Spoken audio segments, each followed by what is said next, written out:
नमस्कार दोस्तों। इथिक्स के हमारे इस लेसन में हम पढ़ने वाले हैं अंतरात्मा की आवाज़।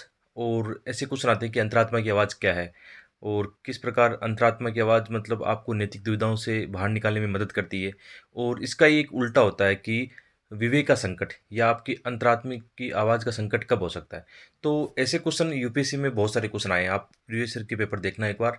और उसमें क्वेश्चन जो बन सकता है वो क्राइसिस ऑफ कंसाइज एंड ये भी आ सकता है कि कंसाइज़ क्या होता है ना, आपके अंतरात्मा की आवाज़ क्या होती है। तो इसमें सिंपल ये बात है कि आपको कोई भी फैसला लेना हो सही या गलत के प्रति व्यक्ति की नैतिक समझ, जिसे व्यक्ति किसी के व्यवहार हेतु मार्गदर्शन के रूप में देखा जा सकता है। सिंपल से आप देखो, आपको कोई भी निर्णय लेना है तो आप अपनी विवेक से उसको निर्णय लेते हो ना। आप विवेक का मतलब क्या होता है? आपका मतलब कंसाइज़ आप एक तरह से बुद्धि और आपका मन यानी सभी तथ्यों को देखकर आप उसको निर्णय ले रहे हो ना।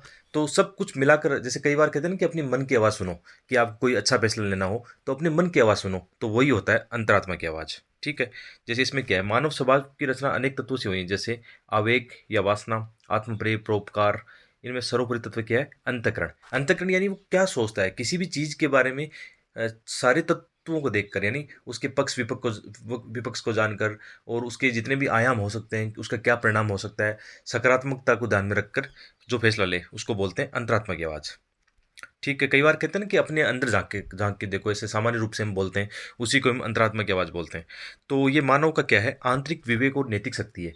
तो जैसे आप जैसे एक सिंपल सी आपके लिए आता है कि जैसे आप अभी स्टूडेंट हो और आपको कोई फैसला करना हो ना, कि आपको फैसला करना हो कि आपको कौन-सी बुक पढ़नी चाहिए, कैसे पढ़ना चाहिए, कहाँ से पढ़ना चाहिए, तो आप क्या करोगे? आप अपने विवेक से उस चीज़ के बारे में सोचोगे कि किस प्रकार यूपीएससी में ये किताब मेरे काम आ सकती है, किस प्रकार इससे प्रीवियस ईयर में पेपर में क्वेश्चन आया है। तो सब कुछ मिला के फिर आपका एक फैसला होगा कि मुझे इस टॉपिक की ये बुक पढ़नी है। तो आप जब भी उसका फैसला करते हो तो वो आपकी अंतरात्मा की आवाज़ से फैसला करते हो। या आपको कोई बड़ा फैसला लेना है लाइफ में, जीवन में आपको अपने कोई भी फैसले लेने होते हैं, तो वहाँ पे फिर ये करना होता है। जैसे किसी को ये हो सकता है कि आपको जैसे प्रेम विवाह करना हो, तो ठीक है, वहाँ पे ये फैसला होता है कि अब बहुत सारे लोग आपके खिलाफ हैं, लेकिन आपको फिर अपने अंतरात्मा की आवाज़ सुननी होती है कि जो आप फैसला कर रहे हो ना, वो आपके लिए कितना अच्छा है। और मतलब उसके सभी तत्वों को आप शामिल करोगे, उस हिसाब से आप डिसीजन ले सकते हो। तो सिंपल कई सारे एग्जाम्पल है। प्रशासनिक दृष्टिकोण से हम यदि देखें, तो जहाँ पे जैसे कोई ऐसी योजना का निर्माण करना हो या योजना को हमें क्रियान्वयन करना हो, जैसे एक सिविल सेवक जब योजना पे काम करता है तो उसके पास ये होता है कि वंचित वर्ग को किस प्रकार वो ज़्यादा से ज़्यादा लाभ पहुंचा सकता है, किस प्रकार सिविल सेवा में एक डेडिकेशन के साथ में एक नेतृत्व भावना रखते हुए अपनी टीम को मतलब आगे बढ़ा सकता है, इमोशनल इंटेलिजेंस को अच्छा कर सकता है। तो वहाँ पे क्या आता है, आपकी अंतरात्मा की जो आवाज़ है ना, बहुत काम आती है। ठीक है? तो ये मानव का एक सामान्य तत्व है जिसका विकास भी किया जा सकता है। अब ये नहीं कि अंतरात्मा का विकास नहीं हो सकता, ये तो जन्मजात होती है, ऐसा नहीं होता दोस्तों। जैसे-जैसे हम बड़े होते हैं, आस-पास की परिस्थितियों से और जैसे आपको कोई एक्सपोज़र मिलता है, तो आप वैसे-वैसे सीखते चले जाते हो। ठीक है? कांट ने सिर्फ़ व्यावहारिक बुद्धि भी कहा है, नैतिक बुद्धि भी कहा है, जो कभी गलत नहीं हो सकती। आपने कांट का दर्शन पहले पढ़ चुके हो। कांट क्या कहता है कि आपका कार्य क्या होना चाहिए? नैतिक होना चाहिए। आपका नैतिक कर्म ही आपका भविष्य निर्धारित करेगा, आपका अच्छा भविष्य निर्धारित करेगा, आपकी खुशियों को निर्धारित करेगा। तो वो क्या होता है? वो आपकी जो नैतिक अंतरात्मा की जो आवाज़ होती है ना, उस पर निर्भर करता है। इसे महात्मा गांधी की ताबीज़ से भी हम समझ सकते हैं, जिन्होंने कहा था कि जब भी तुम दुविधा में हो, तो उस गरीब और दुर्बल व्यक्ति को याद करना, जिसे तुमने कभी देखा हो। वह दुविधा दूर हो जाएगी, जैसे दर्शन को भी समझा जा सकता है। देखो, अब ये कुल मिला के ये बात आप समझ गए होंगे कि अंतःकरण या अंतरात्मा की आवाज़ क्या होती है। तो ये होता है कि आप अपने विवेक से जो भी फैसला लेते हो, वो आपकी अंतरात्मा की आवाज़ होती है। और अंतरात्मा की आवाज़ कब-कब काम आती है? जब आप किसी नैतिक दुविधा में फँसते हो, जब आपके पास द्वंद्व होते हैं, बहुत सारे फैसले करने होते हैं, उनमें बेस्ट फैसला आपको करना हो, बेस्ट निर्णय करना हो, तो तब क्या काम आती है? आपकी अंतरात्मा की आवाज़ काम आती है। यानी अपने जीवन जीवन के व्यवहारिक फैसले लेना हो या प्रोफेशनल लाइफ़ में आपको फैसले लेना हो या सिविल सेवा में बाद में आपको कोई काम करना हो, तो वहाँ पे आपका विवेक ही सबसे बड़ा आपका हथियार होगा। यानी बुद्ध ने कहा था ना कि आत्मदीपो भव है, तो वो इसी थ्योरी पर आधारित है। आत्मदीपो भव का मतलब है जब भी आपके पास कोई समस्या हो, तो अपनी समस्या का समाधान आपके अंदर है, अंदर छुपा हुआ है। इसको कैसे भी किसी भी दार्शनिक सिद्धांत के साथ आप जोड़ सकते हो ना, तो ऐसे इसको लिखना है, ऐसे करना है। इसके अलावा क्या विशेषता होती है कि अंतःकरण की विशेषता क्या होती है? ये आपको सिखाता है क्या? उचित और अनुचित में भेद करना, नैतिक कर्मों के लिए प्रेरित करना, अनैतिक कर्मों से दूर रहने का मार्गदर्शन। और क्या होता है? नैतिक गुणों का विकास ये सिखाता है। ठीक है? अब जैसे हमें कोई समस्या का समाधान करना है या निर्णय प्रक्रिया में विवेक का उपयोग करना है, तो उसमें क्या होता है कि नैतिक दुविधा के समय हम क्या कर सकते हैं? अपनी अंतरात्मा की आवाज़ को सुन सकते हैं। कानून नियमों के स्पष्टीकरण का जहाँ अभाव हो, जैसे अभी हमने कल एक एग्ज़ाम्पल दिया कि झारखंड में पीडीएस कार्यक्रम के तहत एक लड़की को क्या हुआ, डॉक्यूमेंट के अभाव में उनको मतलब एक तरह से अनाज नहीं मिला, जिसके कारण भूख से उनकी मृत्यु हुई। तो वहाँ पे क्या है, वहाँ पे ये नियम तो ये लिख दिया कि भाई डॉक्यूमेंट वगैरह होना चाहिए और उसको फिर उसको लाभ मिलना चाहिए, लेकिन नियमों में ऐसा थोड़ी ना है कि कोई भूखा है तो उसकी मदद ही नहीं करनी है। तो कहने का मतलब है, सिविल सेवा के अंदर जब भी आपके सामने कोई ऐसा संकट आए, प्रैक्टिकल किसी के जीवन का मामला हो ना, तो वहाँ पे जो नियम होते हैं ना, उनको थोड़ा सा उसमें क्या बोलते हैं, कोमलता ला सकती है। और ऐसे थोड़ी ना है, सरकारी मतलब ये एक समस्या देखी जाती है कि सरकारी कर्मचारी या सरकार सिविल सेवाओं में देखा जाता है कि विशेषकर वो नियमों के पीछे पड़ जाते हैं कि नियम ऐसा कहता है। जैसे आपने एक व्यंग्य देखा होगा कि नियम क्या कहता है कि जो भी फल तोड़ने हैं ना पेड़ से, ठीक है, तो फल तोड़ने हैं तो मतलब उसको आराम से पेड़ पे चढ़ के तोड़ो, आराम से, उसको पेड़ को नुकसान नहीं पहुंचाना है। अब ऐसा पेड़ हो जिसके फल नीचे लटक रहे हो, तो सरकारी इसमें एक व्यंग्य किया जाता है, इसको मतलब अदर भावना में नहीं लेना है। तो सरकारी कर्मचारी क्या करेगा या सिविल सेवक के कानून को यदि रूल टू रूल फॉलो करेगा तो क्या करेगा, चाहे वो पेड़ फल नीचे लटक रहा है लेकिन वो उस पेड़ पे ऊपर चढ़ के फल तोड़ेगा। तो मतलब कहने का मतलब ये है कि कानून बने, अच्छी बात है, आपके मार्गदर्शन के लिए बने हैं, लेकिन कानून का उपयोग भी है ना, जीवन के दृष्टिकोण के अनुसार से होना चाहिए, मानव की भलाई के हिसाब से होना चाहिए। ये आप समझ गए होंगे जो मैं कहना चाह रहा हूँ। ठीक है, तो ये हो गया कि एक तथ्यात्मक आंकड़ों या कोई स्पष्ट उदाहरण जहाँ पे नहीं हो वहाँ पे आपके काम आता है। उच्चतम नैतिक मूल्यों का चुनाव करना हो, तत्काल निर्णय लेने की आवश्यकता हो, वहाँ पे आपकी अंतरात्मा की आवाज़ बहुत काम आती है।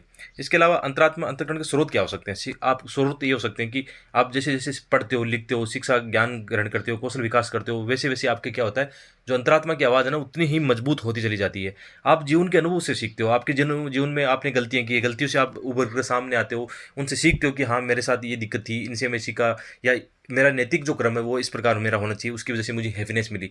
याद रखना, जीवन में जो आपके नैतिक क्रम है ना, वही आपको जीवन की असली खुशियाँ दे पाएंगे। तो इनको हमेशा ऊपर रखना। ये इथिक्स के पेपर में याद रखना इस बात को, इथिक्स का पेपर आप हो यार, कि आप क्या हो। आप अच्छे हो तो आपके साथ मार्क्स भी अच्छे आने वाले हैं। यदि आपकी सोच गंदी है, नेगेटिव सोच है, नकारात्मक सोच है किसी के भी प्रति, किसी धर्म के प्रति, किसी व्यक्ति के प्रति, किसी जाति को लेकर, महिलाओं के प्रति, तो यहाँ मान लेना आप खत्म हो जाओगे। आपका पेपर मतलब कभी नहीं निकल पाएगा। सर क्यों निकल पाएगा? सिविल सेवा में वही व्यक्ति आएगा जो जेन्युइन होगा। अब आप बोलोगे सर ऐसे तो है कि बहुत सारे भ्रष्टाचारी लोग बाद में बनते हैं, तो यार कुछ लोग अपवाद होते हैं ना, मतलब सभी लोग ऐसे नहीं होते। मेरा ये बिलीव है कि भारत की प्रशासनिक सेवा बहुत अच्छी है, इसीलिए हमारा देश चल रहा है। आज हम देश में नई नई ऊंचाइयां छू रहे हैं यार। ये कैसे हो पा रहा है? ये हमारे प्रशासनिक तंत्र की अच्छाइयों की वजह से हो पा रहा है। ऐसा नहीं है कि केवल नकारात्मक पक्षों को लेकर हम आगे बढ़ सकते हैं। तो आप अच्छे अच्छे एग्जाम्पल दे सकते हो। इसके अलावा ये होता है कि आप कैसे सीखते हो, आपका परिवार, समाज, आदर्श व्यक्तित्व आदि से आप सीखते हो। तो यहाँ पे जैसे अंतःकरण की जो आवाज़ है, बस सिगमंड फ्राइड के अनुसार क्या है, सिगमंड फ्राइड क्या बोलते हैं कि जैसे मानव का व्यवहार है या मानव की अंतरात्मा की आवाज़ है, वो कैसे काम करती है। तो आप इसको बता सकते हो कि सिगमंड फ्राइड के अनुसार कोई मानव को देखना हो, किसी की मानव के व्यवहार को हमें देखना हो, तो तीन प्रकार का होता है। जैसे कुछ मानव क्या होते हैं, ईड उनके होती है, ईड इच्छाएं होती है। जैसे वो छोटी छोटी मतलब भोजन पानी खाना पीना इन पर ध्यान देते हैं ना, सोना वना, बाकी मतलब वो दूसरों के लिए काम नहीं करते हैं। फिर जो ईगो वाला जिनमें होगा वो क्या करते हैं, मध्यम इच्छाओं की कामना करते हैं। और जिनमें सुपर ईगो होगा ना, वो परहित की बात करेगा, न्याय की बात करेगा, और उनकी अंतःकरण की आवाज़ भी बेस्ट होगी। और इस चीज़ को आप अप्लाई कर दो ना, ठीक है। उस चीज़ को आप देखो, नेगेटिव लोग हैं इस पर अप्लाई करके देखो। आप जो भी आसपास हमारे समाज में नेगेटिव लोग हैं ना, नकारात्मक लोग हैं, या मतलब जिनको कोई नहीं जानता, उनका आप एक डाल दो इन पर, इन विशेषताओं को देखो। और यहाँ पे सुपर ईगो में उन लोगों को देखो जिनका आज देश में नाम है, महात्मा गांधी, विवेकानंद, कोई भी आप ला सकते हो, डॉक्टर कलाम, है ना। तो उनका ये आएगा कि उनकी अंतःकरण की आवाज़ बहुत बेस्ट थी, इसलिए उन्होंने अपने जीवन के फैसले हमेशा अच्छे लिए, जनता की भलाई के लिए, देश की भलाई के लिए लिए। तो ये डायग्राम आप बना सकते हो। जहाँ पे अंतःकरण की आवाज़ वाला कोई क्वेश्चन आए तो उसमें आप ये डायग्राम बनाना, बहुत अच्छा डायग्राम है, एग्जामिनर तुरंत समझाएगा कि आप क्या कहना चाहते हो ना, वहाँ पे काम आता है। तो एक इसका जुड़ा हुआ टॉपिक है जो इसकी विपरीत है ना, यूपीएससी की एग्जाम में आप देखना 2013 में या 15 में ये क्वेश्चन आया था, दोनों एक साथ थे कि अंतःकरण की आवाज़ क्या है, किस प्रकार आपके जीवन में ये हेल्प करती है, या प्रशासनिक सेवाओं में किस प्रकार हेल्प करती है। इसके नेक्स्ट क्वेश्चन ही क्या था कि अंतःकरण, अंतरात्मा या विवेक का संकट क्या है। इसका सेकंड क्वेश्चन यही था। तो दोनों क्वेश्चन एक साथ पूछे गए, बहुत इंपॉर्टेंट क्वेश्चन है, इनको ध्यान रखना चाहिए। और ये अपने जो नोट्स है टू दी पॉइंट, वैसे भी एक मॉडल आंसर की तरह है, तो आप इसमें बिल्कुल सीख सकते हो यहाँ से।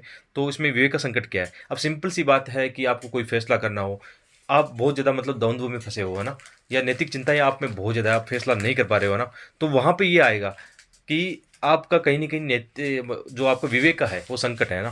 कहीं न कहीं ये होगा कि आप सही से फैसला नहीं ले पा रहे हो, अंतरात्मा की आवाज़ से फैसला नहीं ले पा रहे हो, कहीं न कहीं आपके सामने ऐसे संकट है, ठीक है। क्या है? जैसे निर्णय न करने की स्थिति, अर्थात जब अंतरात्मा दो परस्पर विरोधी मूल्यों व विकल्पों में से किसी एक के पक्ष में ठोस निर्णय नहीं दे सके, वहाँ पे क्या होगा, आपका विवेक का संकट होगा, अंतःकरण का संकट होगा। सिंपल सी बात है, अंतःकरण की आवाज़ में क्या होता था कि आप अच्छे फैसले ले सकते हो, आपकी अंतरात्मा की आवाज़ के अनुसार, आप विवेक के अनुसार अच्छे फैसले ले सकते हो। लेकिन यहाँ पे क्या होगा, आपके सामने संकट है, यानी आपके ये बोलते हैं ना कि मतलब आप कुछ फैसला नहीं कर पा रहे हो, आपके सामने मतलब आपका विवेक जो है सोच समझ कर अच्छे से निर्णय नहीं ले पा रहा, तो इसका अर्थ ये होता है। उदाहरण के लिए जैसे हम बात करते हैं कि एक यहाँ पे एग्जाम्पल लेते हैं कि कोई गरीब बच्चा है, भूख के कारण दुकान से बिस्किट का पैकेट चुरा लेता है और उसे ऐसा करते हुए मेरे अलावा किसी ने नहीं देखा। अतः यहाँ अंतरात्मा का संकट ये है कि मैं दुकानदार को बताऊं तो बच्चा भूखा रह सकता है या पिटाई हो सकती है, और यदि नहीं बताऊं तो मैं चोरी में सहभागी कहलाऊंगा। जैसे यहाँ पे क्या होगा, अब संकट ये होगी कि मैं बताऊं या नहीं बताऊं, ना।